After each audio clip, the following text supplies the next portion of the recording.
पंडित राजकुमार शास्त्री जी, आपके अनुसार दोनों तिथि आप कह रहे हैं, अब उसमें जब अगर उनका तर्क लगा देते हैं कि क्या उस समय तक उपवास वो रहेंगे, तो बताइए कैसे मनाएं अगर दोनों तिथि को माने तो? जी देखिए श्वेता जी, यह बहुत गहन विषय है और यहाँ पर मैंने आपको आरंभ करता हूँ कि तिथि निर्णय कैसे किया जाता है। हमारे ज्योतिष शास्त्र में गतई स्याद दिवसाद्येन गतिर्निघ्नि खसट हतः लब्ध अनुसादिनाम शोध्यम योज्यम स्पष्टो भवेद ग्रह। क्योंकि जो तिथि का निर्माण होता है वह एक तिथि 12 अंश की होती है। सूर्य स्पष्ट यानी सूर्य का भोग्यांश, चंद्र स्पष्ट अर्थात चंद्र का भोग्यांश, उन दोनों के मध्य का जो अंतर है उसको एक तिथि कहते हैं। अब यहाँ पर देखिए बहुत सारे सिद्धांत मिलते हैं, क्योंकि सभी शास्त्र भी एक मत नहीं है, मुंडे मुंडे मतिर्भिन्ना, इस कारण से विद्वानों में भी मतभेद आ जाता है। अब ऐसी स्थिति में यदि आप देखते हैं कि अमावस्या तिथि, क्योंकि भगवती लक्ष्मी का जो प्रादुर्भाव है समुद्र मंथन से वह अमावस्या तिथि में हुआ, इसलिए निश्चित हो गया है कि जो लक्ष्मी पूजन होगा वह अमावस्या को ही होगा, अमावस्या से इतर तिथियों में नहीं हो सकता है। ऐसी स्थिति में जो 31 अक्टूबर को अमावस्या तिथि का आरंभ हो रहा है, देखिए चंद्रमा की जो गति है वह 11 अंश से लेकर के 15.25 अंश तक रहती है, लेकिन सूर्य की जो गति है वह 24 घंटे में 1 अंश होती है। अब ऐसी स्थिति में क्या निर्णय करेंगे? निर्णय ये होगा कि जब अमावस्या तिथि आरंभ हो जाए तभी से दीपावली आरंभ हो जाएगी, और जब तक वह अमावस्या तिथि का समाप्ति नहीं होगी तब तक वह लक्ष्मी पूजन का मुहूर्त रहेगा। अब 6 बज करके कुछ 11 मिनट के आसपास 1 तारीख को अमावस्या तिथि की समाप्ति हो रही है और 3 बज करके 52 मिनट में 31 तारीख को आरंभ हो रही है। तो इस प्रकार ये निर्णय ये निकलता है, निष्कर्ष ये है कि आप 31 तारीख को भी समय के अनुसार 3:52 के बाद 31 तारीख को भी जो घर की पूजा है, वह जो सिंह लग्न की पूजा है या प्रदोष की पूजा है या निशीत काल की पूजा है, यह 31 तारीख को ही होगी, वह 1 तारीख को किसी स्थिति में भी नहीं हो सकती।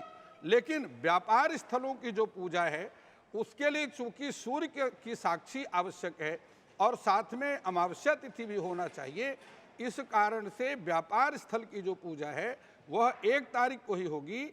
और जो पितृकर्म है, क्योंकि अमावस्या में पितृकर्म भी किए जाते हैं, तो वह सारी, और उसका काल होता है कुतुप काल। कुतुप काल में पितृकर्म किया जाता है। कुतुप काल प्रायः लगभग 11:30 के बाद आता है और 3 साढ़े 3 बजे के आसपास तक अलग अलग सूर्योदय सूर्यास्त में रहता है। तो ऐसी स्थिति में जो पितृकर्म इत्यादि हैं वह सभी 1 तारीख को ही किए जाएंगे, अर्थात कि 31 भी ठीक है और 1 तारीख भी ठीक है, फर्क केवल समय का है। समय की गणना का विशेष ध्यान रखने की जरूरत है।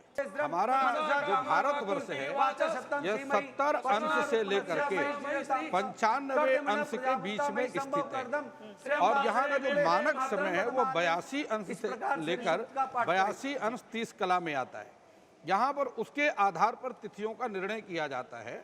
यहाँ पर 2 बातें हैं, प्रायः सभी लोग ये जानते हैं कि सूर्योदय कालीन तिथि महत्वपूर्ण है, लेकिन हमारे 5 संप्रदाय हैं, शाक्य, वैष्णव, गाणपत्य और शैव और अथर्व।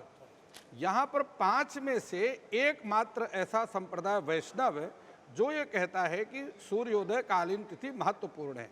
उसी को स्मार्त कहते हैं कि जिस समय मैं पूजा कर रहा हूँ मेरे लिए उस समय तिथि होनी चाहिए, वो महत्वपूर्ण है।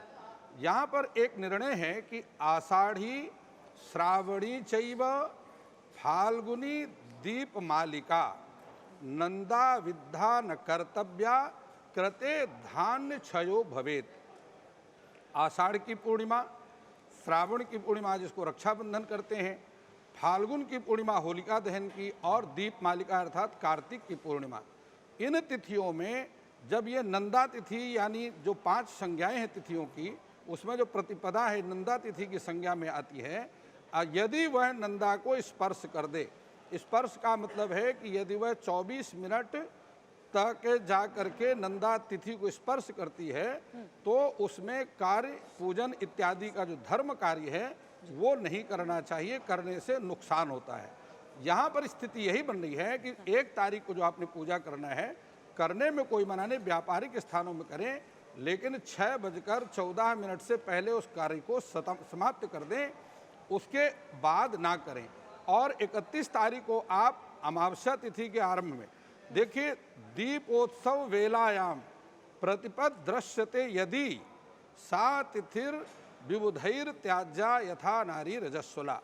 वह जो प्रतिपदा तिथि को स्पर्श करती हुई ये 4 पूर्णिमासी हैं, ये अमावस्या हैं, ये 4 जो अमावस्या तिथि मैंने आपको बतलाया, यदि वह प्रतिपदा तिथि का स्पर्श करती हैं तो वह अशुद्ध मानी जाती हैं।